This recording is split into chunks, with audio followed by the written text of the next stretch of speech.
Сайн бацхан уу эрхэм хүндэт үзэгчдээ Avzero Consulting зөвлөх үйлчилгээний байгууллагаас эрхлэн явуулдаг менторийн цаг подкаст тэмээн 2 дахь дугаар үгээр эхэлж байна. Бидний удаагийн дугаараараа Цэдүү Дамбын оюун гэрэл менторыг урьж оролцуулж байна. Тэгээ та завгүй их ажлынхаа хажуугаар бидний урилгыг хүлээн авч ирсэнд маш их баярлалаа. За баярлалаа. Та сайхан амарч байна. 15 жилийн ойн баярыг хүргэе. Тэгээ одоо эх 26-нд Avzero-гийн 15 жилийн явуулах юм. Тэгээ бид нар тэр ойгоо огтаад бас ер нь менторийн цаг гэдэг 15 нас дугаар хийх гэдэг ингээд явж байгаа. Тэгээ эхний дугаарууд дээр бид нар одоо Avzero-гийн Avzero Consulting компани mentorship төслүүд дээр хүндэт одоо менторээр ажилласан менторуудаас оролцуулж байгаа. Тэгэхээр та бол яалтчгүй одоо оролцох ёстой хүний нэг. Тийм манай 2018-19 оны менторингийн маш олон хөтөлбөрүүд дээр та бол одоо нөгөө зочин ментороор бас яг нэг юм хүндэт ментороор ажиллаж ирсэн. Тэгэхээр би энэ удаагийнхаа ярилцлагаар тантай илүү менторингийн талаар тэгээд ер нь бол ментор хүн гэж ямар хүн байх ёстой юм. Тэгээд таны менторийн бас карьер, амьдрал, туршлагын талаар бас ярилцахыг хүсэж байна. Тэгээд та одоо яг юун дээр төвлөрч ажиллаж байна? Ямар төслүүд дээр ажиллаж байна?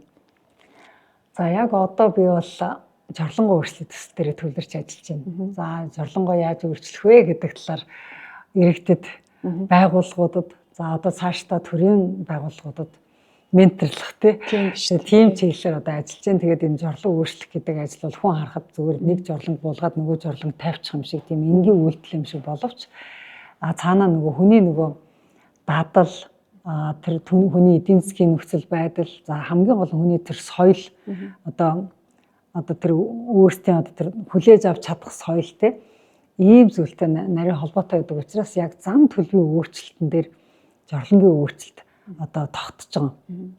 Тийм учраас зам төлөвийн өөрчлөлт гэдэг чинь тэгэл заавал менторийн үйлчлэгээ шаарддаг юм байл.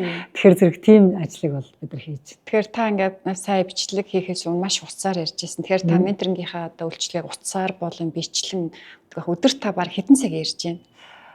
За зундаа бол маш их ярина. Бүр ингээ ядартлаа ярина. Одоо өглөөнөөс холол ороо олтор ярина. Одоо бол намар олцоход чи бас ч гэж намайг цөөрцөн үед одоо сонслоо тий. Тэгэхэд одоо өөртөө ч уулзахаас өмнөх нэг цагийн дотор бол би нэг 5 хүнтэй ярьлаа. За яг ингээд өөрсдийнхээ одоо тэр жорлонгоо өөрчлөх төслийнхээ төв дээр сууж явах юм бол бид ингээд өдөрт ор хаяж нэг 20 хүнд үзүүлж харуулж танилцуулдаг. За зундаа бол бүр өдөртөө ирдэг хүний тоо 60-70 гэж ярьдаг. Та ер нь бүх ажил одоо карьерийнхаа туршид менторингийн ажлаа хийгээд яваад байна шүү дээ. Менторийнхаа ажлыг. Тэгээд би таны менторийн ажлыг бол аюул ихтгэлсэн болоо гэж боддог.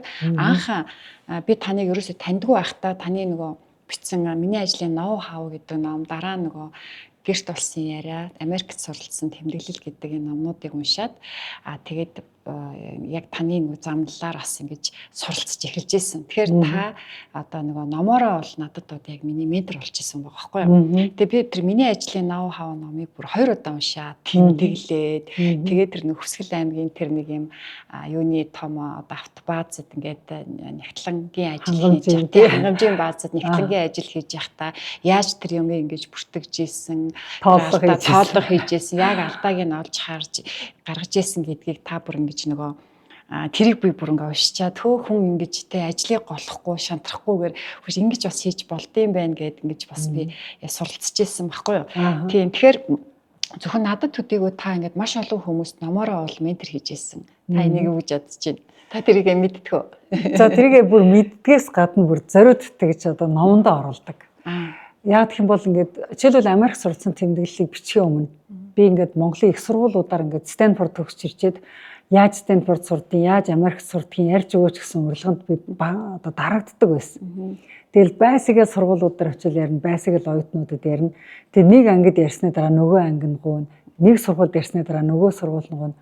За ингээд нэг 60-70 удаа би лекц хийгээд бүр сүултээ ядраад за яавал одоо энэ ажлыг жоохон товчлох уу гэд хитрхи олон ярьж би дийлэхгүй байна гэд тэгээд тэрийг ном болгож бичсэн байхгүй. Тэгэхээр зэрэг ярих ажлаа багасгахын тулд ном болгож бичсэн. Тэгээд зөвхөн Улаанбаатарт байгаа цөөхөн эдийн сургуулийн оюутнууд биш Монгол орон даяар тийм монгол хэлээр уншиж чаддаг хүн болгон л одоо газраас энэ номыг уншсан байдаг. Тэгээ миний одоо бас нэг бахархаж байгаа нэг жишээ бол одоо яг одоо Стэнфорд их сургуульд миний тэр Америк суралцсан тэмдэглэл гэдэг номыг хоньны бэлчээр дээр уншиж хагаад одоо Стэнфордын их сургуульд ингээд тэнцсэн, тэтгэлэг авсан 100% тэтгэлгээр сурж байгаа оюутан байдаг одоо ч гэсэн.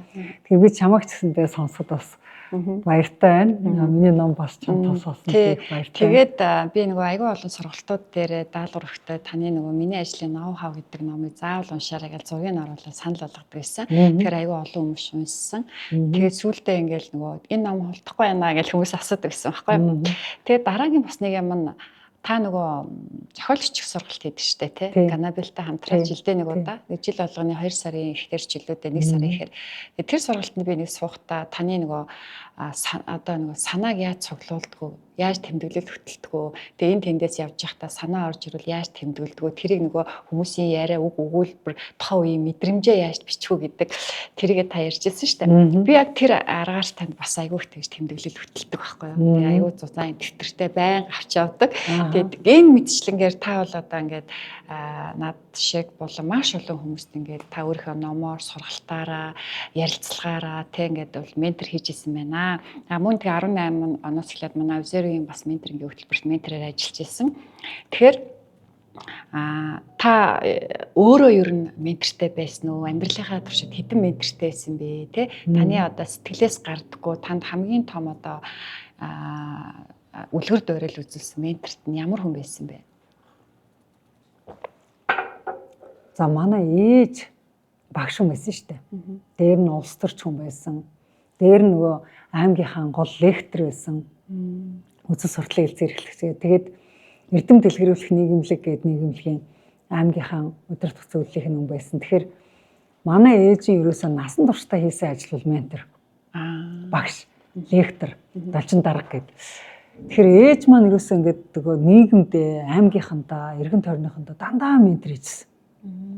Манай гэр дээрээс ээжээс зөвлөгөө авах гэсэн хүмүүс тасардгүй байсан.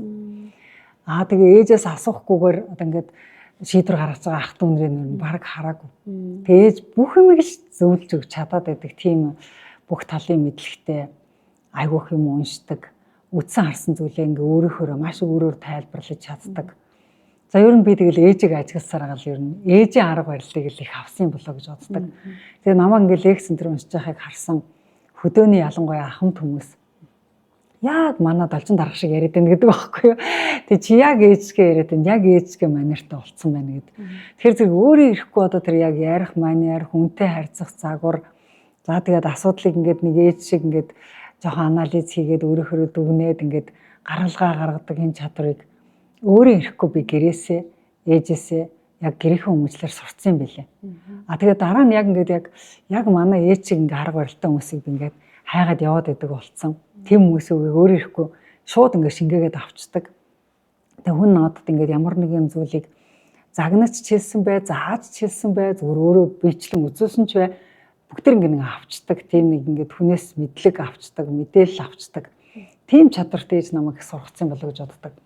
Тэгээ ээж маань одоо залуудаа манай ээж бурхан болцсон. Тэгээ ээжээс маань хойш яг ингээд миний менторуд хин байсан гэдэг ингээд зэрэг ерөөхдөө ханилж байсан хань тий одоо манай эдрэгийн аав за тэгэл манай аав тэгэл ингээл хамтран ажиллаж ирсэн хүмүүс тий хамт олон одоо улс төрөөр явж байсан учраас намын хамт олон гэдэг ингээд маш олон хүн миний багш байсан. Би хүн болгоноос ямар нэг юм сурсан байдаг.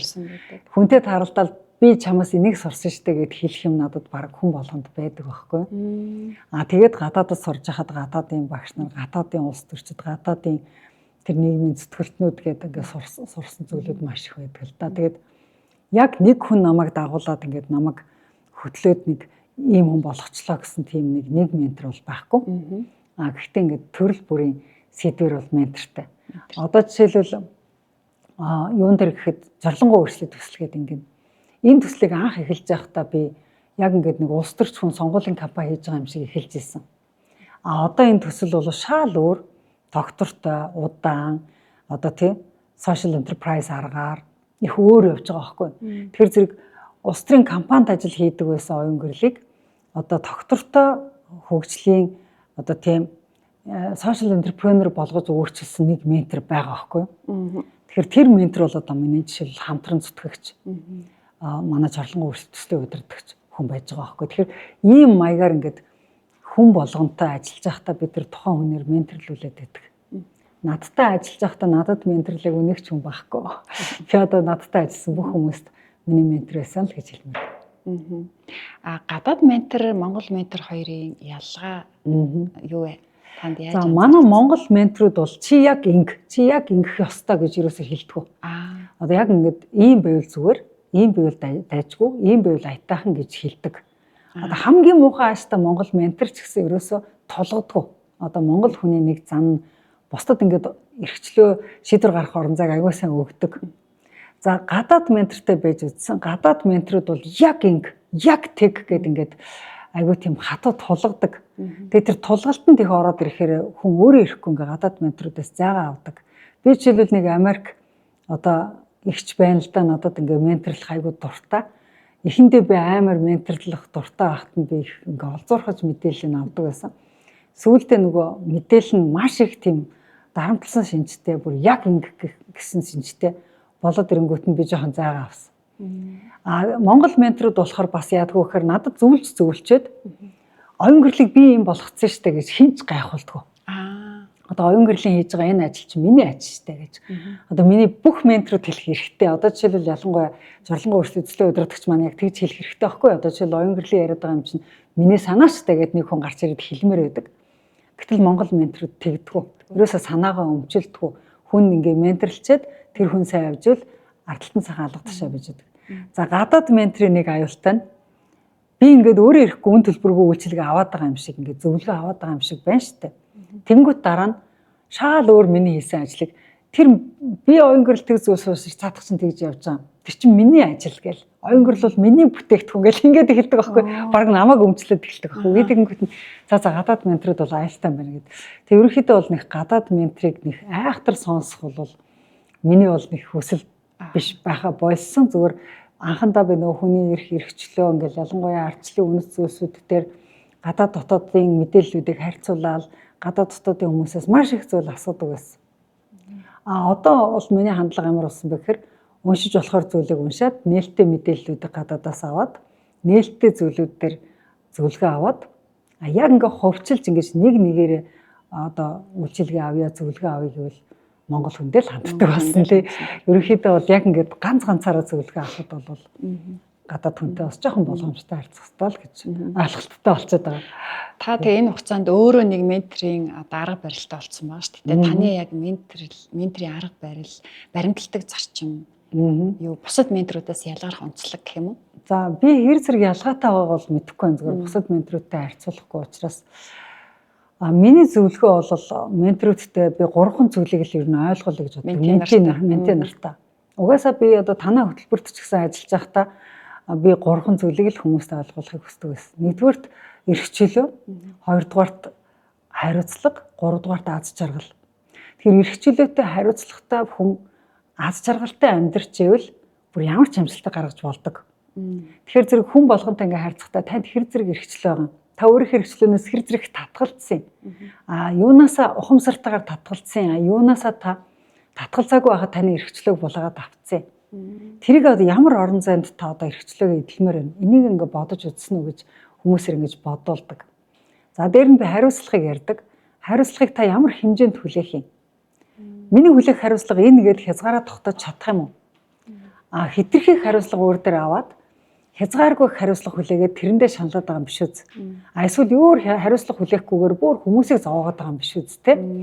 Тэгэхээр зэрэг энэ хариуцлагын хэмжээ хязгаарыг та өөртөө тогтоосон юм уу? Хөдөлмөрийн хуваараа та тогтоосон юм уу? Жишээлбэл хүүхдүүдэд нь тантай ээжтэйгээ цаг өнгөрөөмөр байна гэдэг. Завгүй гэл бүх хариуцлагаа ажилдаа өгчөд гэр бүлийнхээ өмнө хариуцлага хүлээхгүй яваад байгаа юм биш үз. Тэгэхээр ажилдаа өгж байгаа цагаасаа энэ хүрээд миний хариуцлага зогсно. Эндээс миний гэр бүлийн хариуцлага эхэлнэ гэдээ та гэр бүлдээ тодорхой цагийг бүр календар дээр тавьж өгч явах хэрэгтэй гэл ингээл зөвлөдөг байхгүй би. Тэгэхээр хариуцлагынхаа хэмжээ хязгаарыг мэдээ. Хэний өмнө ямар хариуцлага хүлээх вэ гэдгийг тодорхой олгоо. Тэгж яагаад таны одоо ажил чинь цэгцрээд ирнэ гэж энийг ярьдаг. Гуравт нь бол ерөөсөө аз жаргал. Ерөөсөө хүн аз жаргалтай амьдрахын төлөө тэмүүлэх ёстой. Аз жаргалгүй болгоод байгаа зүйлээсээ тодорхой хэмжээгээр салах ёстой. Аз жаргалтай байх хэмжээнд тэрийг бас өөрөө өөрчлөх ёстой. Жишээлбэл та хоёр салж хагасахгүй байлаа гэж бодъё. Тэгсэн мөртлөө аз жаргалгүй байгаад тэхлүүл яавал энэ харьцааг аз жаргалтай болгох вэ гэдэг дээр та уурлах ёстой мó, гомдол гаргах ёстой мó, уйлах ёстой мó, тэрийг хийх ёстой байхгүй юу? Тэгэхээр нэг уурлахаасаа айгаал, эсвэл хэрэлдэхээсээ айгаал, эсвэл те энэ зах хязгаараа тогтоож чадахгүй ингээд бухимдаал те ингээд дэмий одоо өөрөө ч удаан, хүнийг ч удаан аз жаргалгүй явуулаад байж болохгүй, зүгээр ямар ч ярих ёстой юмудаа ярьцдаг. Аз жаргалтай ингэж л аз жаргалтай баймаар байна гэдгийг өөрөө одоо тогтоож чаддаг. Тийм хэмжээний одоо зорилготой байх хэрэгтэй гэл ингээд ярьдаг. Тэгэхээр зөв хүн харахад маш энгийн 3 юм ярьж байгаа мөртлөө би болохоор ер нь карьерийнхаа аль ч төвшөнд явж байгаа хүмүүст эрэгтэй ч хүн бай, эмэгтэй ч хүн бай, санхүүгийн хувьд аль ч төвшөнд явж исэн яг одоо энэ 3 чиглэлийг ингээд зөв баримтлаад явуул хүн маш их амжилтанд хүрч болдог гэж боддог. Тийм. Эрхчлөө гэдгийг та илүү тодруулаад яриач. Тийм. Эрхчлөө гэдгийг одоо ингээд тодруулж яриа. Чамд жишээлбэл одоо хүссэн газраа хүссэн хүнтэйгээ харьцах эрхчлөө байна уу? За чамд одоо ментинүүдээс асуудаг асуултаа ярьж штэ тийм ээ. Чамд ингээд одоо 7 хоногт нэг удаа диско одоо тийм өөр дуртай газраа пари идэх эрхчлөө чинь чамд байна уу? Үгээ хэлэх эрхчлөө чинь байна уу? Үзэг бариад юмаа бичих эрхчлөө чинь байна уу? Дуртай дуугаа сонсох эрхчлөө чинь байна уу те? Чамд ямар эрхчлөө байна, ямар эрхчлөө чинь байхгүй байна. Гэт ингээд яг хүслээрээ ингээд бай гэхэд ингээд эрх дураараа ингээд бай гэхэд чамд ядахтаа ингээд цонхоор харъя гэхэд цонхчин байна уу? Өрөөнд чинь те? Гэх мэтэр л эхэлдэг байхгүй юу? Тийм тэгэхэр зэрэг ингээд зарим ингээд аюу том газар ажилладаг хүмүүс ингэдэг байхгүй юу? Хүүш надад тэр цонхоор харах эрх байдгүй юм ба шүү дээ. Миний ажлын өрөө цонхохгүй. Дарга нар л цонхтой өрөөнд сууд юм ба шүү дээ гэл хэлдэг байхгүй юу? Тэгвэл өдөр чи наранд нэг удаа гарах хэрэгчлөөтэй байх ёстой юу та? Тэгэхээр чи өдөртөө би цонхгүй өрөөнд ажилладаг учраас би өдөртөө нэг цаг наранд алхмаар байна гэд ажиллаад чинь яг нар гарч ах үеэр гараад гадаа зарим ажиллаа хийдэг байж болох уу гэл ингээл ярьдаг байхгүй. Би нар үзэх хэрэгчлөөтэй байж тэгэл. Тэгээ иймэрхүү жоохон юмнаас би эрхчлөөтэй хүн мөн үгүй юу? Надад эрхчлөөтэй орчин байна уу? Миний орчинд ямар нэг эрхчлөө хамагдаад байгаа юм биш гэдгийг бодож үздэг тийм л чадварт сургаад байгаа гэсэн үг. Одоо эрхчлөө гэдэг зүйлийг би мэдэх ёстой, мэдрэх ёстой. Хуулиар одоо жишээлбэл хуулиар чи 7 хоногт нэг удаа амрах хэрэгтэй байлаа гэж үү? Амрах эрхээ эдэлж чадчихна үгүй л эхэлдэг байхгүй юу? Одоо амрах эрх чинь одоо цалинтай амралт чамд ногдож байгаа ёстой. Тэр цалинтай амралтаа эдэлж чадж байна. Илүү цаг ажиллах юм бол илүү цагийнхаа мөнгийг авч чадж байна үгүй л хэлнэ шүү дээ. Тэгэл энэ маань ингээл сүүлдээ ингээд өөрийн эрх дураараа баах эрхчлөө гэдэг яриа чинь сүүлдээ хуулийн яриа болж хувирдаг. Тэгэл та хөдөлмөрийн хуулиа мэдж гэнэ үү? Тэгээ өөрийнхөө хөдөлмөрийн хуулийн дагуу одоо хийсэн хөдөлмөрийнхөө цалинг тохирсон хэмжээнд авч чадж гэнэ гэх мэтэр ингээл явчихна л та. Одоо ингээд таны ментэ олцоод явж исэн чи эрхчлөөнд байгаад байдаг, боломж нь байгаад байдаг мөртлөө зориггүй хүмүүс байдаг. Ихэнх одоо хүмүүс бас зориггүй хүмүүс байд юм билээ. Тэгээд өөрөө шийдвэр гаргаж чадахгүй, зориггүй. Хэрвээ тийм ментэ тааралдвал та яаж тэр хүнийг зоригтой болгох вэ? Би бол таныг аюу зоригтой хүн гэж боддог байхгүй. Ихэнх зориггүй хүмүүс бол ерөөсөө урагшаа алхах гэхээр дандаа ардаа нэг юм алдчих гээд байгаа юм шиг тийм мэдрэмжтэй хүмүүс байдаг. Тэгээ би тийм ментинүүдтэй юу гэж хэлдэг вэ гэхээр за чи хүснээр одоо ажлыг хийлээ. Чи юу алдчих гээд байгаа гэж асуудیں۔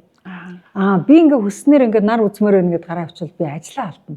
Цалингаа алдна гэд ингэдэг байхгүй. Яг алдна гэдгийг чи яаж мэдэж байгаа? Орлого хийж үтсэн юм уу? Орлого хийхдээ чи багаар хийж үтсэн юм уу гэл ингээл тэгэл асуултаараа ингээ асуухаар ингээд хүн ер нь орлого хийж үзээгүй зүйлээсээ айдаг юм байна гэдэг айдас бий болдог. Тэгэхдээ ингээд нөгөө хүмүүс нөгөө тестэлж үзээгүй, ус руу орж үзээгүй, одоо хөлөө норгож үзээгүй хүмүүс бол уснаа сайн шүү дээ тий. Тэрэн шиг ингээ хөлийн норгоод үзсэн, хөлөө ингээ усанд угаагаад үзсэн хүмүүс бол уснаас бага юм шүү дээ. Яг тэрэн шиг ингээд эрхчлөө гэдэг зүйлийг эдлэхтэй хүн дандаа тийм багаар ус руу одоо хөлөө гисгэж усан цэлд сурж байгаа юм шиг тэгж эрхчлөөг эдэлж сурдээ. Тэгэхээр зоригч гэсэн яг тэгж орж ирдэг. Эрхээ эдлээд чадаад байгаа хүн бол зоригтой л байдаг. Өөрийнхөө эрхийг мэдэхгүй, өөрийнхөө эрхийг эдэлж үзэх хүн зориггүй байдаг. Хүмүүс нэг эрх дураараа гэж нэг үг ярьдаг шүү дээ. Тэр чинь яг эрхээ мэддэг зоригтой хүнийг л хэлээд байгаа байхгүй юу? Хүн харахад эрх дураараа юм шиг тийм одоо дураараа загнаж байгаа юм шиг харагдаад байгаа боловч яг зингэндээ хүн байнга эрхээ мэдээд байхаар зориг оруулдаг. Би бол одоо 20 настай оюун гэрлээс өнөөдрийн асуултыг асуух юм бол би өөрийгөө зориггүй гэж хариулна. Бүх юм хийхээс айдаг байсан. Надад бүх юм нэг л одоо би хийвэл аав загнуулна. Энийг хийвэл багшд загнуулна. Энийг хийвэл одоо тэр сургуулаас хөвтөнч гэдэг юм уу дандаа тийм айдас ард нь байдаг байсан. Хизээнээс ингээ оюнгөрл гэдэг хүн нэлээд юм зоригтой болсон юм бэ гэхээр би хүний эрхийн тухай маш их хууль орчуулсан. Англи хэл сурах явцдаа би зориуд за энэ хэлийг сурахдаа би ашигтай юм хийж энэ хэлийг сурах гэд англи хэл анх сурж эхэлж байхдаа би дандаа хүний эрхийн түгээмэл тунхаглалаас ахуулаад дандаа хүний эрхийн конвенцүүдийг орчуулсан байхгүй юу. Тэгээ хүний эрхийн конвенцүүд орчуулж явах үед би зориг ороод идэм бил. Яг л би энийг ирэх мэдж аваалаа байхгүй юу. Би ингэ хэрэгтэй юм ба шүү дээ. Би шашин шүтэх хэрэгтэй юм ба шүү дээ. Би үгээ чөлөөтэй хэлэх хэрэгтэй юм ба шүү дээ. Хэнийг ч үзэл бодлоор нь ялгарлан гадуурхаж болохгүй гэж би чи ялгарлан гадуурхдахгүй хэрэгтэй юм ба шүү дээ нэг юм орчуулж явахдаа эрхээ мэдээл байгаа байхгүй юу. Тэгээ хүн эрхээ мэдэх тусмаа зоригтой болоо л. Би таны зоригтой гэдгийг таны нэг ярилцлагаас бас сонсч байсан. Та нэг номоо өчгтэй номонда аавынхаа дүрийг сөрөг дүрээр оруулах гээд тэгээ ааваасаа би таны дүрийг сөрөг дүрээр оруулах гэж шүү гэж асуусан гэж тэгж ярьжсэн тий. Тэгэнгүүт би ямар зоригтой хүн бэ гэд бодож байсан байхгүй. Та тэгэхээр зориг гэдгийг зөвхөн улс төрийн тэмцээлд ч биш тий. Одоо өдөр тутмын нийгмийн харилцаанд биш ер нь өдөр тутмынхаа амьдрал ойр дотныхоо хүмүүстэй ч гэсэн юм зоригтой байх, нээлттэй байх харилцааг бол баримталдаг. Аав хоёр ерөөсө тийм харьцаатай болтлоо их удсан шүү дээ. Бид нар ч ааваасаа хайж өссөн шүү дээ. Баг багт чи ерөөсө босс гэж аавын командаар босдог. Хувцас өмс хоолоо хийх, шалаа угаа гэл ингээд бүх юм ингээ аавын командаар.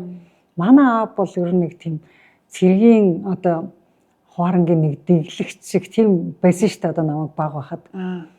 Би дараа нь яагаад аавтайгаа цуг амьдрахаас өөр аргагүй болсон бэ гэхээр миний анхны хань 22 настад онгоцны ослоор нас ураад тэгээ идрээ бит хоёр ингээ өнчрөөд үлдэхэд аавтайгаа л үлдчихэж байгаа байхгүй юу. Аав маань бас ээж өнгөрцөн тэгэл аав маань ганцаараа. Тэгээ нөгөө нэг багадаа загнуулж өссөн аавтайгаа би амьдрах болж байгаа байхгүй юу. Тэгээ би өөрөө их дургүй байсан анхандаа. Аавтай очиж тий. Одоо хоёр ихч аавтай амьдрахгүй, дүүнэр аавтай амьдрахгүй би очиж аавтай томилогдоод үлдчих гэжтэй гэд би яавал ааваас хол амьдрах уу гэд би бүр тусдаа газар авч тусдаа байшин барьж хүртэл үзчихсэн ааваас тусдаа амьдрах гэд. Тэгээ аавдаа загнуулаад чи надаас тусдаа гарах гэж байшин барьлаа гэж аавдаа загнуулаад. Тэгээ би ерөнхийдөө бол аавдаа тэгж их загнуулдаг залуу жоохнороо байхдаа угаасаа л аав бит хоёрын хооронд хизээч тийм найз нөхдөд харилцаа байхгүй, тийм эрхтгч харилцаа надад ерөөсөө аав бит хоёрын хооронд хизээч байхгүй гэдэг ийм ойлголттой байсан. Гэхдээ би дараа нь өөрөө өөрийгөө сургасан байхгүй. Ер нь ингээд нэгэн тий одоо надад нөхөр олдохгүй. Нэгэнд ингээ ганц би ээж тэгээд аавтайгаа ингээ байжлага юм чинь ингээд үнэхээр аавтай үнэхээр бай гэвэл энэ үнтэйгээ би ингэж нэгэнд одоо дарлагч анги шиг, нэгэн дарлагдагч анги шиг ингэж амьдарч болохгүй. Аавтайгаа үнэхээр би одоо олон жил цуг амьдрыг гэвэл аавгаа ойлгоё. Аав бас намайг ойлгох ёстой гэд ингээд хоорондоо ойлголцож эхэлсэн байхгүй. Тэгээд тэр болгон аавдаа ярьдаггүй байсан. Хой нууцудаа яриад аавынхаа бас тэр болгон бидэрт хизээч ярьж байгаагүй түүхүүдийг асуугаал тэгэл аавын баг насыг яриулаад тэгээ ингээд аавын ингээд туулж өнгөрсөн амьдралыг ингээд яриулаад аавыг өөрийг нь сонирхол ойлгох гэл ингээд гисэн чинь бит хоёрын харьцаа эрс сайжраад тэгээ сүүлдээ би ном бичдэг болсны дараа аавд хэлсэн аахгүй би одоо над сөрөг дөр хэрэгтэй байна та миний сөрөг дөр болох хэрэгтэй байна намайг их загнадаг байснаар одоо таал миний сөрөг дөр болмоор байна гэсэн чинь тэг гэдэг. Тэгэхээр та ер нь их сонирч байсан юм байна те. Их дандаа асуулт асуудаг. Энэ нэг таныг юу хорвоо ертөнцийн хүнийг нээхэд бас их тусалсан байна те. Сонирч байдал асуулт асуудаг зам чинь. Тэр бол өстө үнэхээр тусалсан. Ямар ч хэцүү характертай хүнтэй би сонирч зангийнхаа буйнаар л үг хэлээ уулздаг. Тэгээд ялангуяа аав маань сонирч зангийн буйнаар л аав бит хоёрын харилцаа тэгшэрсэн. Тэгээд цаашдаа ч гэсэн надад ингээд улс төрд явхад ингээд дараа нь ингээд жорлонгоо өөрчлөлийн энэ ажлыг хийхэд за тэгэл Батарыг Монголд авчирхад те би одоо палеонтолог гэдэг зүйлийг сониучрахаагүй, палеонтологийн тухай тэгж олон ном араас нь уншаагүй, палеонтологийн тухай тэгтлээ хүүхчиг сониучрах зан гаргаагүй байсан бол би хэзээ ч Батарыг авчирч чадахгүй байх байсан. Тэр сониуч зам надад дандаа тусалж байдаг. Одоо манай монголчууд бидний дунд менторингийн соёл тогтож байна. Тэгэхээр хүмүүс ер нь ментортай байх хэрэгтэй юм байна гэдэг ингээд менторуудыг хайж байна. Гэтэл зарим хүмүүс маань ментороор яах юм бэ? Хүнээр ажил амьдралаа заалгана гэж юу байд юм бэ? Би өөрөө өөрийгөө мэднэ гэдэг нэг юм үзэл баримталтай хүмүүс байдаг. Тэгэхээр Хүнд ер нь яагаад ментор байх хэрэгтэй юм бэ? Энэ тал дээр таны байр суурь юу вэ? Ер нь надад нэг ментор хэрэгтэй байна гэж бодож байгаа хүн ментортой болох. Ментортой байж илүү ингээ зөв явах гэдэг, илүү алсын хараатай явах гэдэг, илүү би зам тавчлах гэдэг ингээ ашигтай болоод хардсан байдаг. Надад ментор хэрэггүй гэж байгаа юм бол яг зүгээр алдаа оноо бүх маа би өөрөө туулнаа л гэсэн үг. Аль аль нь байж болох зам. Гэхдээ яг зүгээр ментортой хүний нэг давуу тал нь маш их цаг товчилдог. Яг үнэ. За миний үед жишээлбэл ментортой байх айгүй хэцүү байлаа. Жишээлбэл ардчлалын үед ардчилсан замаар улс төрд амжилт төрсөн улс төрч нэг ч байхгүй. Бидний үеийнхэн ингээд цуг өөртөө ингээд пенрүүд нь болоод ихний игнэнд нь явж байгаа учраас заа игээд ч надад заах хүн байхгүй. Хуучин коммунист цагийн юмыг хүн заах гэхээр би тэрж хүлээж авахгүй шүү дээ. Нөгөө шинэ цагийн ардчилсан цагийн улс төрч болох гэдэг юм чинь. Тэр намайг залуу байхад бол хүсээд ч тэр одоо бидний одоо зааж өгөөсэй гэсэн юмыг зааж өгөх ментор олддоггүй байсан. Олдог гэсэн бол би шууд хадаг бариад очичхаар байсан л да. Хэрвээ тийм ментор байгаа тохиолдолд ер нь бол одоо тэр шав сургалт одоо ментор гэж англиар яриад байгаа болохоос дээр үед бол багш шавын барилдлага гэдэг үгийг хэлдэг байсан шүү дээ. Хүмүүжүүлэгч гэдэг юм. Багш шавын барилдлага гэдэг үг чинь одоо багштаа очиж өөрийн гэсэн нэг багштаа олъё гэдэг ингээд багшид шав арах гэдэг аргаар явдаг гэсэн шүү дээ. Шав сургалтын аргаар. Тэгэхээр шав сургалт гэдэг зүйл бол угаасаа уламжлалт юм. Одоо орчин үед энэ ментор гэдэг зүйлээр үргэлжлэн явж байгаа. Энийг авсан хүмүүс хамаагүй илүү зам тавчлана л гэж би хэлмээр байна. Ер нь бол өөрөө ингээд би нэг 10-аад жил алдаж онж явсныхаа дараа би ном бичдэг. Яа тэгэхээр за миний нэг 10 жил туулсан алдаа оног одооны хүүхдүүд туулахгүйгээр ингээд нэг жилийн дотор амжилтанд хүрчээсэ.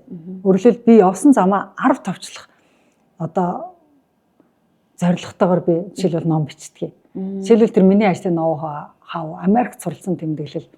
Америкт сурах гэж миний 10 жил бүтлгүүдэж оролцсон зүйлийг л хүүхдүүд Америк суралцсан тэмдэглэл гэдэг номноос уншаал ганцхан жилийн дотор тэтгэлгээ болоо яваад өгч байгаа байхгүй юу? Тэгэхээр хүний замыг товчлох, хүний цагийг товчлох, хүний мөнгийг хэмнэх ийм үднээс бол менторуудын зөвлөгөө их тус болдог. Тий. За тэгвэл ментор бэлэн байлаа гэхэд менти мэн өөрөө менти байх хандлага соёл суралцааг байна. Тэгэхээр та шууд одоо за үнэхээр ингээд ментортой болоод чи менти болж байгаа бол нэгдүгээрт хоёрдугаарт ийм байх хэрэгтэй гэд хэлвэл ер нь ментор гэдэг хүн нэг хүнд одоо ганцаард нь цаг зарцуулж байгаа учраас маш их үн цэнтэй цагийг хүнд ингээд маягаад өгч байгаа. Тийм учраас аль болохоор бичиж авдаг байл их зүгээр. Яг л хүн айгүй гоё сонсож байгаа үед хүн амар гоё ойлгодог байхгүй. Үеийн хүн өстөр яг надад хэрэгтэй юм яриад байдаг ойлгодог. Гэхдээ бичиж аваагүй л бол тэр зүгээр маргааш нь гараал мартагдцдаг. Маргааш тэрийг мартуулах юм маш их тохиолдно. Өчигдрийн уулзсан хүний тэр өндөр сэтгэл маргааш гэхэд те ганц бороо ороод гудамжаар шалбааг урсгад л мартагдцдаг байхгүй юу? Бүх усны гутал хаана вүлээ? За одоо нөгөө юу вүлээ? Нөгөө машины дугаа юу вүлээ? Юу вүлээ гэж тэр дараагийн асуудал орж ирээд урд өдрийн ярьсан юм мартуулдаг. Тийм учраас хэрвээ хин нэгэн хүн цаг гаргаад чамд зөвлөгөө өгөх гэж байгаа бол зүгээр л үзэг цаастай явал гэж зөвлөн би бол. Хүүхдүүд ингээл утасны дээр ингээд бичиж аваад байдаг. Одоо аудио энтер бичиж аваад байдаг. Тэр бол яг үүндээ эргээд ерөөсөө тэр файлыг олоод тэрийг сонсоод тий дахиад ингээд тэрнтэйгээ адилхан тэр хүний ярьсантай адилхан 45 минутын цагийг өөртөө дахиж гаргах тийм боломж хүнд бараг олддгоо. Миний бол би өөрөө хүнээс юм зөвлөгөө авахдаа дандаа бичиж авдаг. Миний одоо тэмдрүүд бол ихэнх нь одоо хүнээс сонсон зүйлээ ингээд бичиж авсан. Тэр хүнийхээ нэрийн утсыг үүдсэн тий. Энэ хүн надад яг ингэж зөвлөсөн шүү гэдэг тэр зөвлөгөөнүүд нь бичиж авсан зөвлөгөөл надад дараа нь яг хэрэг болдог. Би таны орсон подкаст болгоныг үздэг. Тэгээ зарим подкастыг бол 2 удаа сонсно. Тэгээ таны нэг подкастн дээр та тэгж ирж исэн. Жорлон гэдэг үгийг хэлэхээс ерөөсөө санаа зовох хэрэггүй тий.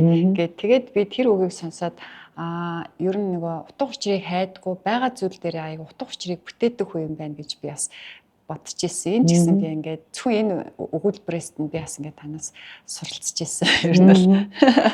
Тэгэхээр та бол ер нь ингээд бүх одоо бичсэн ном, оролцсон подкастуудаараа аягүй олон бол ментор болдгоо гэх тийм. За өнөөдрийн нөгөө нийгэмд одоо таны санаа зовоож байгаа асуудал зөндөө байдаг. Та тэр чутгаараа бас ингээд хаяа лайв хийдэг. Гэхдээ хамгийн их одоо санааг итэн зовоодог нэг ингэчих юм дээр ингэчих юм да гэдэг зүйл тань юу вэ? За нэг тоо бодоод зөв тооцоолоод шийдвэр гаргах сурхал юм да. Тий. Одоо нөгөө Манайхаа ихэвчлэн ингээд жишээлбэл одоо нэг хүн байшин авлаа гэж үтэй. Байшин авлаа гэж үтэй. Тэгээд тэр байшингаа авахт маш их мөнгө зарцуулж байгаа шүү дээ. Тэр зээлийг маш их мөнгөөр төлж байгаа шүү дээ. Дараа нь нөгөө тэрийгэ дулаалахад ямар зардал гарах уу? Дараа нь тий одоо өөрөөсөө гарч байгаа зардлыг зөв тооцож сурах юм а да. Ихэнх хүмүүс бол яг ингээ өнөөдөр хамгийн одоо загварлаг байгаа, хамгийн гоё байрлалд байгаа, хамгийн гоё байшинд л маш их мөнгө төлөөл байр авчиж байгаа. За тэгтэл одоо би одоо яг тэгж өндөр байрны хойноос хөөцөлдөөд ороод ингээд тэнд гоё амьдарч байгаа хүмүүсийг бол буруутгахгүй. Гэхдээ нэг жоохон судалгаа хийждэг байсан бол арай өөр шийдвэр гаргахаар байгаа байхгүй юу? Тэр байрны чинь хавьд сургууль байгаа мó? Хүүхдээ сургууль төрөөж өгөхөд хэдэн цаг зарцуулах уу? Хамгийн ойрхон сургууль нь хаана вэ? Тэрэнд манай хүүхэд багтах уу? Багтахгүй бол одоо би өөр сургуульд хүүхдээ өгөхийн тулд ойрхон хувийн сургуульд нь би хэдийг төлөх үү гэл ингээл хэлж байгаа байхгүй. Тэнгүүл ингээд 200 саяар байр авна. Хүүхдийн сургууль ойр хавьд байхгүй. Хамгийн ойрхон сургууль нь гэхэд жилийн 30 сая төгрөг. Гэл ингэхэр зэрэг тэр хүн жинхэнээр 200 саяын байранд ороогүй. Жинхнэрээ 30 саяын байрыг 12 жил мөнгө тушаахад тэр чинь үлээ 330 300 хэдэн сая. Яг үндэ байр авахдаа 500 хэдэн саяар байр авсан байгаа байхгүй. Гэтэл 500 сая төгрөг үнэхээр тэр хүнд байсан юм бол үнэхээр тэр хүн гаргах гээд байгаа юм бол бүтэн 10 жилийн турш 500 сая төгрөгийн хөрөнгө оруулалт хийх гээд байгаа юм бол хаана ямар хөрөнгө оруулалт хийсэн бол амьдралын чанар хамаагүй дээр байх вэ гэдэг жишээлбэл бодмоор байгаа байхгүй. Би одоо яг ингээд дамп дарчаад нэг ингээд ашааны газрыг тогтчулж үзлээ л дээ. 200 сая ч хүрээгүй. Одоо ингээд тогтчуулаад ингээд үзэхэд бол ерөнхийдөө байшинч байж болж, гараасч байж болж, газарч байж болж, ажлын байрч тэнд босч болж байна. Тэгээд дээр нь яг хажуу талд нь хүүхдийн сургууль ерөөсөө 1 минутын зайтай байж байна. Гэх мэтэр ингээд одоо хөрөнгө оруулалтын өгөөжл тэнд бол хамаагүй өндөр байхаар байгаа байхгүй юу? Тэр нь ингээд гарааштай бол гарааштай, өнгөө газартай, мод тайрчин те бүх юмтай. Тэгэхээр зэрэг хажуудаа байгаа юм үн цэнтэй зүйлийг бага мөнгөөр их үн цэнд бүтээж болох зүйл хажууд нь байж хахад их мөнгөөр бага үн цэнтэй зүйл рүү маш их хөрөнгө оруулах юм аа. Тэгэхээр одоо үнэхээр би одоо ментор шаардлагатай бол юун дээр ментор шаардлагатай байна вэ гэхээр энэ санхүүгийн төлөвлөлтөн дээр тэртээ дэргөө улсаараа өрөнд орчоод байна. Тэртээ дэргөө улсаараа хүн болгон өртөө байгаад байна. Ийнийг өртөө байхад ядахтай нь өрнөөс хурдан гарах. Хурдан одоо зээлээ төлөх хэмжээний нэг ухаалаг шийдвэр гаргадаг санхүүгийн те менторл маш хэрэгтэй гэж харж байна тий. Шийдвэр гаргалт гэхээс нөрөө ингэж ярьдээ шүү дээ. Монгол хүмүүсийн шийдвэр гаргах ур чадвар айгүй муу. Багасаа нөгөө шийдвэр гаргах тал дээр аав ээж нь сургаагүй өмнөөс нь шийдвэр гаргадаг гэсэн.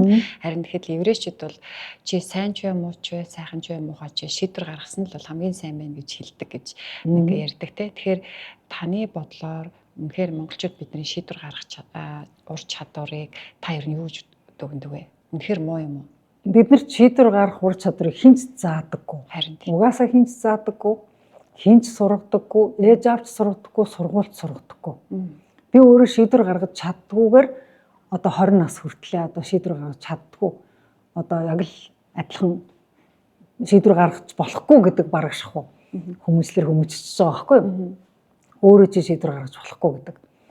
Юу намайг шийдвэр гаргадаг болгосон бэ гэхээр яг үнэндээ ингээд ардчилсан нийгэмд шилжиж орж ирээд хүн өөрөө шийдвэр гаргаж ээж энэ ардчилсан нийгэм зах зээлд чинь бас явдсан байна гэдэг ийм цоошин нэг хаалга онгойж ээж улсаараа шийдвэр гаргаж сурах ёстой байна гэдэг ийм шинэ ойлголттой болсон. Энэ шинэ ойлголтын дунд нөгөө эрхчлөөгөө анх мэдэрч хүний эрхээ анх ойлгож би чинь шийдвэр гаргах хэрэгтэй юм байна штэ гэдгийг анх ойлгож ээж шийдвэр гэдэг зүйлийг баг багаар гаргаж сурж байгаа. Тэгээ шийдвэр гаргаж сурдаг цөөхөн хэдэн хүнийг шийдэмгийн хүн гэд нэрлэлцдэг. Бусдад нэг тийм шийдэмгийн биш. Ингээд дагжих хэвээр юм шиг ийм ойлголт манай нийгэмд бүр хитрхээ удаан тогтцсон байхгүй. Тэгэхээр яг үндэ бол шийдэмгийн хүн гэж тийм нэг зан чанар илэрхийлэхээсээ илүү хүн болон зөвхөн ухамсартайгаар тооцоотойгоор шийдвэр гаргаж сурчмаар байгаа. Тооцоотойгоор. Тийм тооцоотойгоор. Тэгээ шийдвэр гаргахтаа тооцох хэрэгтэй шүү дээ. Жишээлбэл гой байр байна гэсэн болгонд бүгдээрээ шуурч ороод ивэл одоо ингээд хороогороо дүүргээрээ сургуулгүй болчиход байгаа байхгүй. Тийм учраас би одоо энэ ялангуяа дахин төлөвлөлт гээл ингээл маш олон байрыг зэрэг бариад байгаа төлөвлөгөөнүүдийг хардъя. Тэгээ сайхан бас нэг хотын захиргаанаас нэг шинээр нэг байрлалд газар чөлөөллөө энд ийм барих гэж байна гэж зураг тавьсан байсан. Тэгээд тэр зураг дээр нэгч сургууль байхгүй л байлээ. Тэгэхээр зэрэг би бол жишээлбэл одоо тэр хорны иргэн байлаа гэж бодоход тэнд байр авахгүй л байхгүй. Би шийдвэр гаргаж чаддаг хүн учраас тэнд сургууль байхгүй байна. Тэнд иргэн тойронд нь зам нь те айгүй хитрхи өргөн байна. Энэ өргөн замаар хүүхд замаар гарахад энэ айгүй аюултай бус болох юм байна гэд жишээлбэл одоо тэр хавьд шийдвэр гаргахад надад тэр шууд нөлөөлж эхэлж байгаа байхгүй тэр зураг. Гэтэл одоо хэрвээ шийдвэр гаргаж сурахгүй бид нар яваад байх юм бол хаана хин гоё шилэн барилгадны зураг тавьсан хаана илүү өндөр барилга байна тэнд л оролдож ороод байгаа байхгүй юу. Тэг энийгээрээ бас. За тэгвэл шууд тооцоол гаргаад шийдвэр гаргаж чадахгүй л ер нь орчин үеийн залуучууд одоо энэ гэртээ байгаа хүмүүстэй одоо ингээ ямар нэг ингээл бид нар өдөр тутмын амьдрал шийдвэр гаргах хэрэгцээ шүү дээ. Шийдвэр гаргаж чадахгүй л яавал өөрөө өөрийгөө энэ чадвар сурах уу маш энгийнээр шийдвэр гаргаж чадахгүйгээсээ болоод ингээд амьдрал тохирогч болсон хүмүүс маш их байна. Шийдвэр гаргаж чадахгүй байгаа хүмүүс ер нь алдагдлаа л эхлээд тооцох хэрэгтэй. Одоо би ер нь ямар их мөнгийг юунд зарцуулаад байна. Хамгийн түрүүнд зүгээр одоо шийдвэр гаргахад хамгийн сайн нөлөө үзүүлдэг зүйл бол тоо. Баланс واخгүй. Би хэдэн төгрөгийн орлого олж байна. Орлогынхаа хэдэн хувийг юунд зарцуулж байна. Яг зардлаа түгэл үзэх хэрэгтэй. Зардлаа түгэл үзэхэд маш их мөнгийг маш одоо өөрөөс чинь те зогсоо загуу аваад суудгаад байгаа зүйл юу вэ? Тэн дээр л шийдвэр гаргалтын алдаа гарсан байгаа байхгүй юу? Тэгэхээр ирээдүйн үн цэнийг бүтээх гэж байгаа те жишээлбэл зүйл дээр ухамсартайгаар хөрөнгө оруулалт хийж байгаа бол нэг хэрэг. Би энийг бол хүсээгүй байхад ийм их зардал гарна гэж өстой мэдээгүй штэ гэл мөнгө өгөөд ивэл тэр бол шийдвэр гаргалтын алдаа байгаа байхгүй. Тэгэхээр тэр үед шийдвэр гаргалтынхаа алдааг залруулад зардлаа яаж багасгах вэ гэдэг талаар бодох ёстой. Тэгээ зардлаа багасгах тухай бодож чадсан хүн бол ер нь шийдвэр гаргах сурна да. Тий. Тэгэхээр одоо нэг цаг хугацаан дээр ч гэсэн бас тэгж бодох юм шүү дээ. Яг үнэн цаг хугацаа яаж байгаа гэдэг тий. Жишээлбэл өдрийг би яаж өнгөрүүлээд байна? Хэдэн цагийг би яг машин дотор өнгөрүүлээд байна? Яагаад би машин дотор ийм удаан цаг өнгөрүүлээд байна? Одоо би яармагт одоо орон гэрээ төхнөөсөн хүмүүсийг бол шүүмжлэмээргүй байна. Ч одоо миний сонгогчд те. Гэхдээ үнэхээр одоо гэрний яармагт ажил нь офицеруудын ордонд байгаа бол шийдвэр гаргалтан дээр л алдаа байсан байгаа байхгүй юу? Үнэхээр ажилчин тэнд байгаа юм бол яагаад офицеруудын ордны тэнд байр авч болоогүй яагаад заавал яармагт авчихын те. Тэр шийдвэрийг өөрөө л гаргасан шүү дээ. Тэгэхээр зэрэг энэ шийдвэр чинь байхгүй юу. Тэгэхээр энээс л болж эн чинь л таны одоо амьдралын ихэнх цагийг автобусанд юм уу төвзрэлт те машин төвзрэлт өнгөрүүлээд байна шүү дээ. Тэгэхээр тэр шийдвэр гаргаж байгаа хүмүүс яг ингээд бүх зүйлийг тооцож шийдвэр гаргах сурна гэдэг чинь л ур чадвар байхгүй юу. Тэгээ иргэн болгон ийм ур чадвартай олчих юм бол ер нь нийтлэг одоо алдаанууд их багсан да. Жишээлбэл одоо манай Монголд бол жишээлбэл нийтээрээ төвчирдэг юм хороол босчоход одоо тэр хороолт нүүж орё гэсэн одоо очир үүсэт байгаа байхгүй манай Монголд. Гэтэл одоо хятадд саяхан баахан тийм барилгууд хорооллууд баригдсан. Тийшээ хинч нүүж орохгүй байсан учраас тэр хорооллууд нь эзэнгүү олон жил хоосон хорооллууд байсараа цай бүгдийг ингээд нурааж буулгаж байгаа байхгүй. Барьцсан шинэ хорооллуудыг нуулах. За энэ дээр хятад Монгол хоёр хүний шийдвэр гаргах чадварын зөрөө харагдаж байгаа байхгүй. Олон жил суурин амьдралаар амьдарсан хүмүүс суурин амьдралаар амьдарч байхад одоо хотын төвөөр явах цаг зарцуулалт хажууд нь сургуультай юугүй юу, хажууд нь тэ ногооны талбайтай юугүй юу, хажууд нь нэг наралцах 50 амгалан газартай юугүй юу гэдгийг одоо шинжижээд шийдвэр гаргадаг байх нь байна л да. Манай Монголд болохоор за бид нар гэр хороолттой нүүрс түлж जैन одоо тийм усанд явж जैन. За усанд явах байлаа нүүрс түлхээ байлаа халуусанд ордог боллоо. Хаан чамаагүй гэл нэг байранд очиод орчиж जैन тий. Тэгэхээр манай Монголд шийдвэр гаргахтаа бид нар гэр хорооллын орчныг байрны орчин болгож जैन гэдэгтэй л гол нь анхаарсан. Яг хотчлтын тэр хотчлтын тохиолдог бусад асуудлыг тооцож үзэхгүйгээр шийдвэр гаргацсан байгаа байхгүй. Гэтэл хотчлтын ертөнцид хэдэн мянган жилээр амьдраас сурцсан хүмүүс болохоор шийдвэр гаргахтаа ийм баган шиг өндөр барилгууд ийм ойрхон bijээдэг хажууд нь сургууль мууруулахгүй. Ийм газар бол яасан ч нүүж орохгүй гэд нүүж орохгүй байсараад тэр хоосон шин байшинг нураалгаж байгаа байхгүй. Тэгэхээр энийгээрээ л ялгагдаад байна. Тэгэхээр зэрэг бид нар бол шийдвэр гаргах чадвар нь эргэн тойрныхоо зүйлийг тооцож байгаа шийдвэр гаргадаг болоод өгөөч. Тэгэх юм бол бид нар хот байгуулалтанд ч зөв явах гээд байна. Улс төрчид ч зөв явдаг болох гээд байна. Иргэд маань ч өөрсдөө илүү одоо хөрөнгө мөнгө цаг хугацаагаа зөв одоо ашиглах гэдэг юм. За тэгвэл нэг ийм нийтлэг кейс дээр би бас танаас менторлтын зөвлөгөө авмаар байна. Манай сонсогчдод ч гэсэн бас тгээсэй гэж хүсэж байгаа. Одоо ажлаас халшрах хам шинж гэдэг ийм нэр томьёо ер нь бол айгүй нийтлэг боллоо, тийм ээ. За би ч өөрөө бас тэрэнд өртөжсэн. Гэтэл энэ мань өөрөө ажилдаа дурггүй болж байгаа биш. Ажил мэргэжилтэд дуртай мөртлөө ажиллаа хийхээс дурггүй болчихж байгаа байхгүй. Тэгээ ийм нөхцөл байдал ингээд хэсэг хугацаанд хүмүүс ингээд ер нь бол ажиллаад амьдраад яваад байгаа. Тэгэхээр хүмүүсээс ирдэг асуулт би ажлаас салшрах хам шинжид өртсөн юм шиг байна. Энээс яаж гарахаа мэдэхгүй байна. Хэрвээ тантай одоо ийм мэдээ тааруул та ер нь юу гэж чиглүүлэх үү, юу зөвлөх үү? Хоббитой бол гэж чиглүүлэн дээ. Ер нь хүн ганцхан юм игээд ахаар өөддөг. Жишээлбэл би бол амьдралдаа хизээч ганцхан ажил хийж байгаагүй юм билээ. За. Одоо ингээд тэртээ тэргүй одоо ажлаас хашрахаар тийм одоо цаганд баригдсан одоо залхуутай нэг төвшингийн одоо нэг зүйлийг дахин чаддаг зүйлээ дахин хийгээд ах ийм ажил надад их олон жил таарч байсан. Гэхдээ тэр ажлуудыг би ингээд яг анх удаа өнөөдрийн ажилдаа ирж байгаа юм шиг ирч хүчтэй хийж чадаад байсан нэг нууц нь би гэртээ ирээд ном бичдэг байсан байхгүй. Гэртээ ирээд номоо бичдэг. Номоо бичихлээр өөр ертөнцид орчдөг. Өөр ертөнцид ороод тэр Синдема Баасан нарынхаа ертөнцид амьдарч байгаад маргааш нь очихлоор нөгөө өчигдрийн уйтгартай ажил маргааш дахиад уйтгартай үргэлжлэх гэдэг тийм сэтгэл байхгүй. Би ч өөр нөгөө time traveler шиг тий цаг хугацааны аялагч шиг би гэртээ ирэхээр 30-аад онд орчичоол ажил дээрээ ирэхээр 2000 онд ирчээл ингээл хоёр ертөнцид амьдарч байгаа юм шиг ингэж хосолж амьдарч байсан учраас надад ажлаас хайшрах ямар ч юу байдаггүй байхгүй. Одоо ч гэсэн би ингээл жорлонгоо өөрчлөе гэдэг зүйлийг ярихдаа хүн болгонд өдөр болгон жорлон ярьж байхдаа нэг л юм давтаа яриад байгаа шүү дээ. Тэгвэл нэг хүний асуусан асуултыг маргааш нь дахиад өөр хүн яг асуудаг. Өөрөөр хэлбэл би нэг л жорлонгоо та тэгж өөрчлөн энэ жорлон чинь ингэдэм гэдэг юмыг би одоо яг 8 жил ингээд точиг давтаад ингээд яриад байгаа байхгүй. Мөөдөл уутахаар залхахаар дөнгөж нэг хүнт яриад дуусангууд дараагийн хүн яг адилхан юм асуухад уурлахаар тэгж залхмаар юм болж байгаа байхгүй. Тэгэл дахиад ихнээс нь сайн байна уу? Та гэж дахиад ихнээс нь яг ингэж эхэлдэг. Тэгээ одоо тэрийгээ бас яаж бас илүү хөгжилтэй болгож яах вэ гэхээр бас л гэртээ ирээд номоо бичиж байна. Бас л гэртээ ирээд өөр одоо өөр ажил хийж байна. Ямар нэгэн байдлаар чамд өөр хобби байхгүй, өөр сэдв байхгүй, өөр амьдрал өөр цаг хугацааны аялал байхгүй бол энэ цаг хугацаанд энэ ажилтайгаа энэ юмда хүн заавал ууддаг. Тэгэхээр зэрэг тэр хам шинжэн дэр гэж нэрлээд байгаа зүйл яг л уутгар л байхгүй. Уутгар л байхгүй. Тэгэхээр тэр уутгарыг жаахан өөр юмар л хөөж өгсөн. Окей. За тэгвэл нэг ийм мэдээ байвал та одоо яаж зөвлөх вэ? Одоо хүмүүс бас нэг карьерийн гацалтанд орлоо гэдэг. За. Би одоо энэ ажиллаар одоо 10 жил ажиллачлаа. Карьерийн гацалтанд орчлоо. Одоо би яхаа мэдэхгүй байна. Энэ гацалтнаас гармаар байна гэж танаас зөндөө ментийн нартай нь асууж ирсэн баг.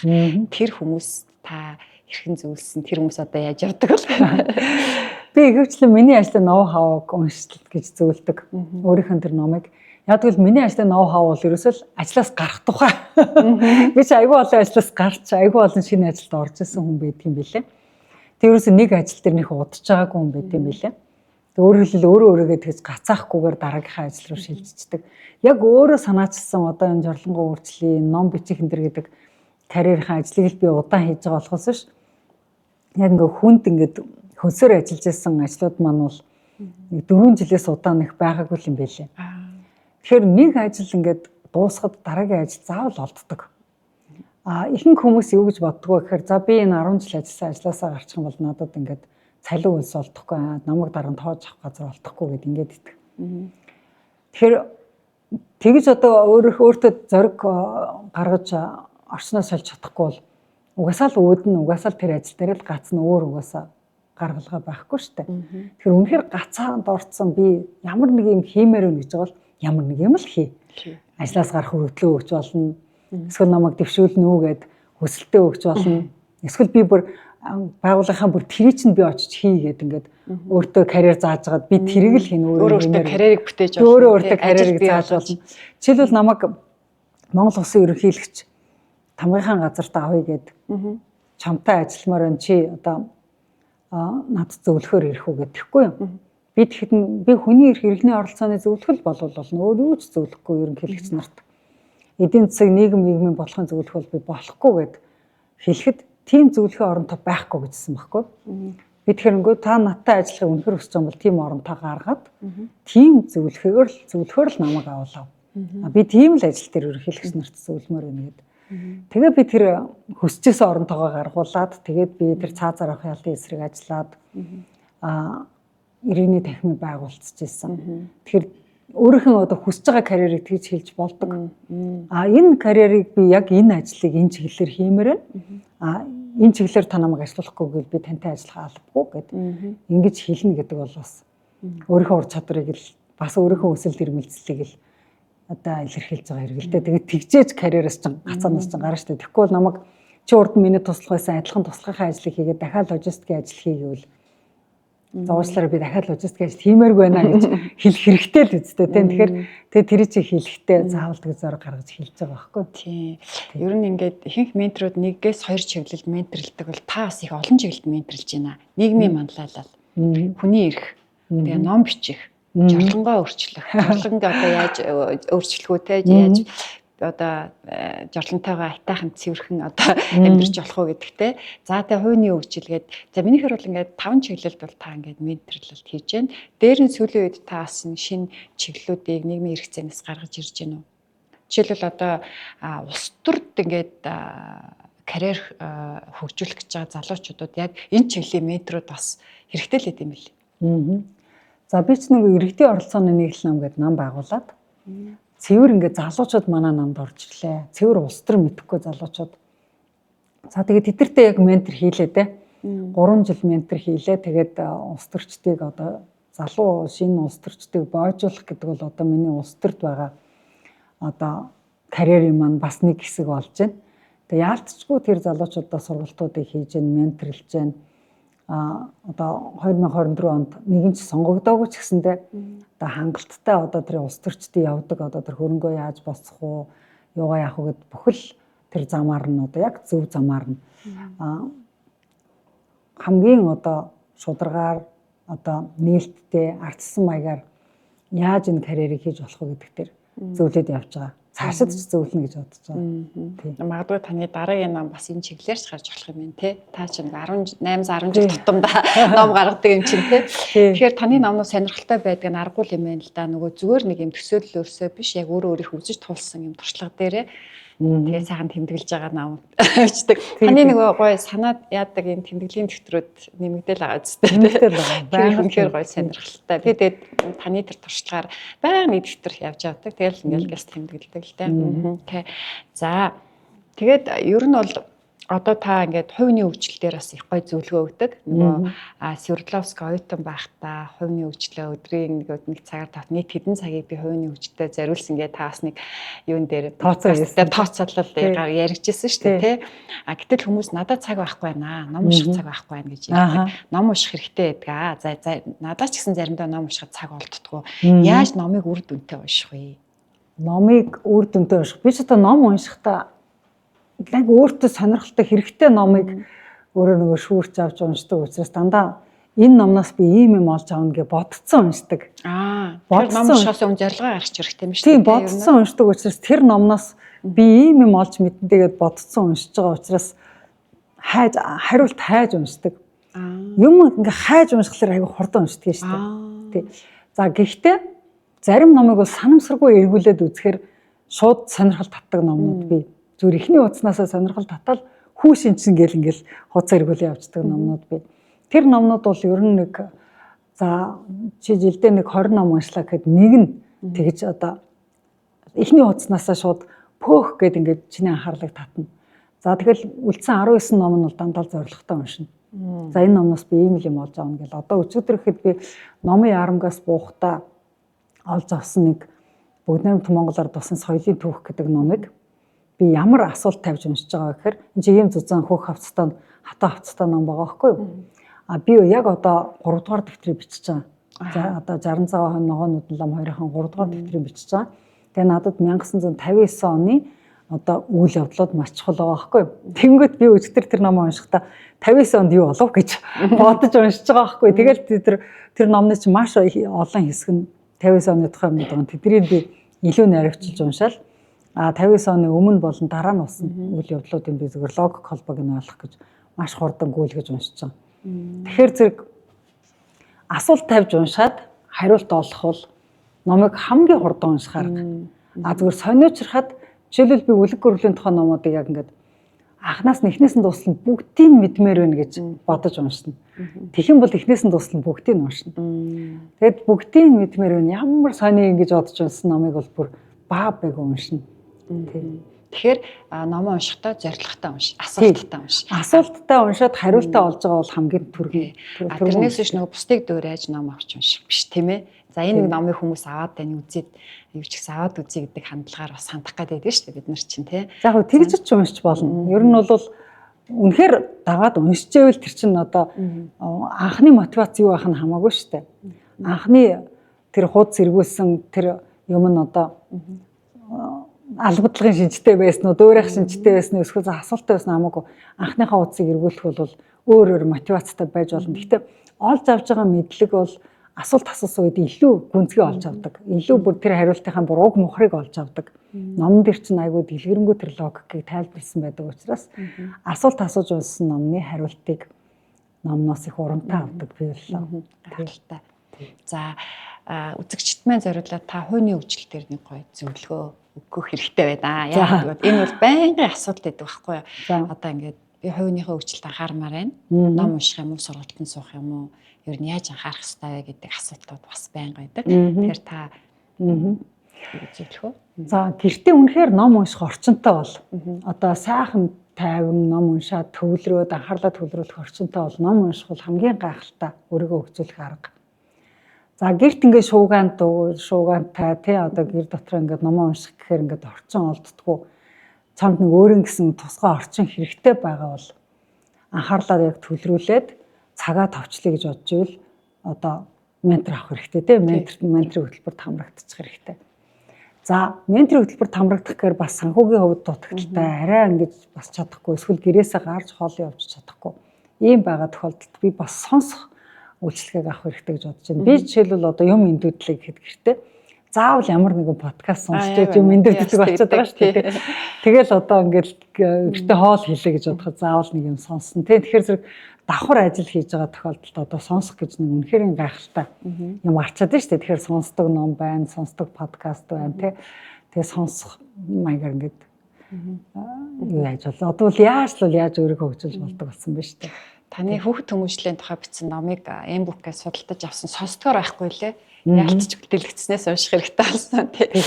За тэгэхээр та мэдээж аягүй олон подкастад урилгаар оролцдог. Тэгээд таны хамгийн сүүлд орсон санаас үеийн подкастыг бас 2 удаа сонссон маш сонирхолтой байсан. Тэгэхээр энэ удаагийн подкастаар бол таны яг нөгөө ментор талаас бол яриулахыг бас хүссэн. Тэгээд тантай ярилцах бол үнэхээр ярилцаал баймаар байна. Гэхдээ та өдөржин яриад ирсэн бас ядарсан байх. Тэгээд бас подкаст маань хугацаатай юм чинь ингээд дуусгая. Тэгэхээр одоо танаас ингээд ментор авъя, таны менти болёо, таны одоо менторингийн хөтөлбөрт хамрагдъя гэсэн хүмүүс одоо энэ подкастын дараа гарч ирэх байхаа. Танд одоо тийм ментитэй болох цаг зав боломж байгаа юу?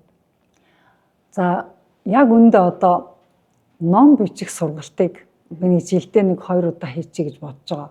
Одоо хавар нэг хийсэн, чадвал өвөл ч юм уу эсвэл тэг 11 12 сард ч юм уу нэг зарлаад хийчихье гэж бодож байгаа. Тэгэхээр ном хэрхэн бичих вэ гэдэг дээр бол одоо миний пэйжийг дагж агаад заруулж үзээрэй л гэж хэлмээр байна. За би бас аялал жуулчлал эрхэлж байгаа залуучуудад зориулаад Монголоо хэрхэн таниулах вэ гэдэг сургалт явуулж гисэн. Тэгээд тэр сургалт хүмүүст маш их таалагдсан. Тэрийг бас хүмүүс дахиж хийгээч гэдэг хэлээ. Тэгэхээр тэрэн дээр би бас дахиж хийх тухай бас нэг бодож байгаа. За бусад тал дээр жишээлбэл өн төлбөргүй менторийн сургалт авмаар байна гэвэл яалтчгүй улс төр дөөрийгөө илэрхийлсэн залуучуудад бол би улс төрийн зөвлөгөө бол өгч байгаа. Гэхдээ нэг бүх намын бүх залуучуудад өгөх нь хаашаа ямар ч байсан эрэгтэй оролцооны нэг л намын шугамар бол манай залуучууд маш их одоо менти болдог. Тэгээд тэр бол нээлттэй байдаг. Та гадаад их сургуульд очиж жилдээ нэг удаа очиж лекц уншдаг шүү дээ тий. Тэр бол таны аслал ингээ менторийн нэг хэсэг ялангуяа Монголоо таниулах чиглэлийн ажлууд байдаг. Тэр ихэвчлэн дандаа жорлонгоо өөрчлөе гэдэг төслийг та яг яаж хийгээд байна? ямар мөнгө зарцуулаад байна. Хүмүүст ямар өөрчлөлт гарч байна. Та энэ өөрчлөлтийг яаж гаргаад байна. Дандаа нөгөө нэг миний ажлын ноу хавг гэдээ судлах гэдэг юм. Тэгэхээр жорлонгоо өөрчлөлт төслийн ноу хавг бүр ингээд системтэйгээр судалж байгаа нэг их сургууль байгаа. Тэр нь Америк нэгдсэн улсын UC Berkeley гэдэг их сургууль. Одоо энэ төсөл хэрэгжиж эхлээд 8 жил болж байхад тэр UC Berkeley гэхэд надаас 5 жил дараалаад хичээл авсан байгаа байхгүй юу. А бусад сургуулиуд бол зарим нь 1 удаа авсан, зарим нь 2 удаа авсан. Манай сургалтыг аваад яваад байгаа. Тэгэхээр тэд нэр яагаад одоо хүсдэг вэ гэхээр ер нь одоо Азийн хөгжлийн банк, ингээл Дэлхийн банк гэл ингээл хөгжлийн агентлагууд байна шүү дээ. Хөгжлийн агентлагууд маш их мөнгө зарцуулаад хийдэг юмыг танах ингээд төрөөс нэгж төгрөг авахгүйгээр хийгээд байна. Яаж хийгээд байгаа? Ямар баг мөнгөөр энийг яаж хийж чадаад байгаа? Хүнтэйгээ яаж харьцаад байгаа? Тэр асуудалтайгаа яаж харьцаад байгаа? Энэ схемаа яаж гаргаад байгаа? Тэр чинь судалмаар байна гэдэг ингээд судлаад байдаг байхгүй. Өөрөөр хэлбэл манай жорлонгоо өөрчлөлт төсөл зарим их сургуулиудын судлагдсан болчиход байна. Окей. Тантай бүр ингээ ярилцаад амирын гоё асуултад тавиад амирын. За би сүүлийн асуултыг тавья. Та ингээд маш завгүй тэгсэн мөртлөө таны нэтворк хийх чадвар аюу сайн юм аа. Та ингээд үсээ гадна батна ингээ бүх салбарын хүмүүстэй ингээ аюу сайн нэтворк хийх юм. Тэгэхээр энэ одоо танд бий болсон ур чадвар уу? Энийг хүн юу нь яаж хийх ёстой юм бэ? Энэ бас нөгөө биднэрт нөгөө байдаг тэр болгон байдгүй чадвар шүү дээ. Би одоо ингээ уг нь мэдлэгтэй туршлагатай мөртлөө хүрээлээд тэлжтэй өөрийн гэсэн нэтворкийг үүсгэж чадахгүй байна гэдэг. Та яаж энэ чадварыг суралцсан бэ? Юу нь яаж энийг хүн хийх ёстой юм? Харилцаан дээр нэг одоо алтан дүрм байдаг гэх юм уу та. Тэр нь гадаадын үнэтэй харьцсан уу, дотоодын үнэтэй харьцсан уу хамаагүй. Монгол хүнч нэг тийм дээшээ харж ойлгох, доошоо харж дээрлэх занд дурггүй штэ. Тийм учраас хүн болгонтой нэг тэгш харьцдаг хүнд айгу таатаа анддаг штэ. Тэгэхээр зэрэг яг энэ хүнтэй тэгш харьцах гэдэг чадварыг л сурах хэрэгтэй. Тэгш харилцах. Тэгэхээр зэрэг хүнийг хүндэтгээд байгаа мөртлөө ойлгохгүй байх. Хүнийг тийм ээ одоо халамжлаад байгаа мөртлөө дээрлэхгүй байх гэдэг бол айгу нарийн юм одоо утас шиг одоо юм хэмжүүр дээр байдаг. Хүмүүс ингээ хүнийг халамжилж байгаа нэгээд яг үндэ дээрлэгдэг, харилцаа их гаргадаг. За чи энийг ав гэдэг хүнд юм өгөхтэй ингээ тийм дээрлэхүүч юм шиг те ингээ дээрээс өгөөд идэг те. Эсвэл хүнээс ингээ хүндэтгэлтэйгээр юу яах та ингээ хит ингээл бялдуушлаад байдаг, долгоноод байдаг. Бид нар долоох гэж ярьдаг шүү дээ те. Тэгэхээр хизээч тийм долоох зан гарахгүй, хизээч тийм дээрлэх зан гарахгүйгээр бүх юмн дээр ингээ хүн хүнтэйгээ харьцаж байгаа юм шиг тэгш харьцаад эхлэхэд аяндаа нэтворк аягүй сайжирдаг. Би жишээлбэл гадны одоо энэ сургуулиуд, гадны энэ намайг ураад байгаа байгууллагууд энтертэй яаж одоо харилцаа тогтоосон байгаад тэд нар яагаад намайг дараа нь ингээд дахин дахин урьдаг болоод байна уу гэхээр тэд нар дандаа надад ганц л зүйлийг хэлдэг.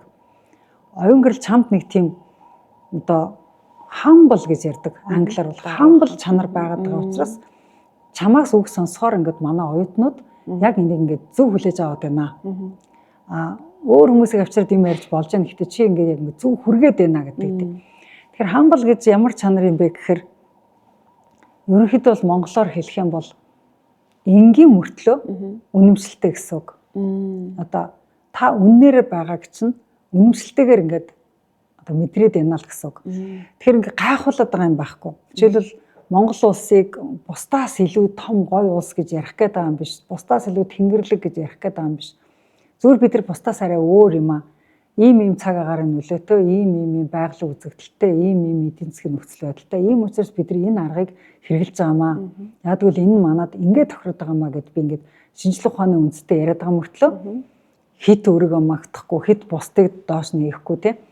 Ингээд альва ингээд ялгаатай зүйлийг нэг тийм тэнгэрлэг доо заяа маяа гэж ялахгүйгээр байгалийн өгөгдлөөр нь ялгаад тийм ээ. Одоо цаг агаар салхины хурд те агарын чигшлэн дээрээ шаал өөрийн бодиттой зүйлээр нь ингээд хэлэхлээр би ингээ альва нэг асуудлыг бодиттой үндэслэлтэй гаргаж тавьж байгаа хүн байгаа байхгүй. Тэгэхээр юмыг бодиттой үндэслэлтэй гаргаж тавиад хүнтэй ингээд нэг ижил тэгш энэ тэнцүүдүү ингээ харьцаад эхлэхлээр хүн өөрөө ирэхгүй мэдлэгтэй тэгээд өөрийн гэсэн итгэл үнэмшилтэй өөрийн гэсэн орчноо мэдэрдэг, өөрийгөө мэдэрдэг, нутгаа мэдэрдэг тийм хүний чинь хүндэтгэж харьцдаг. Тэгээд тэр нэтворк гэдэг зүйл их сайжирдаг. Тэгэхээр хүнтэй ингээд нэтворк хийхээс өмнө өөрөө орон зайгаа маш сайн олсон байх хэвээр. За би тэрийг хэлчихье. За орон зайгаа олно гэдэг нь орон зайгаа л олох хэрэгтэй. Жишээлбэл одоо Монгол гэдгээсээ битээч. Одоо энэ ажил дээр байгаа гэдгээсээ битээч. Оюун гэрэл гэдэг хүн дамб даржаад жорлон зарж байгаагаас битээч. Яг л миний одоо энэ зуны орон зай дамб даржаа. Би дамбад байна. Дамбад ирээ залга гэж бичээд байгаа шүү дээ. Тэгэхээр би энэ гэр хорооллын орон зайн дээр байна. Би энэ жорлон өөрчлөх гэсэн орон зайн дээр байна. Тэгэд би энэ орон зайнаас тантай харьцаж байна. Өөрөлд жорлонгоо өөрчлөх гэж байгаа хүмүүс над дээр ирээрээ би жорлон гэж өөрчлөх талаар яриад өгөө.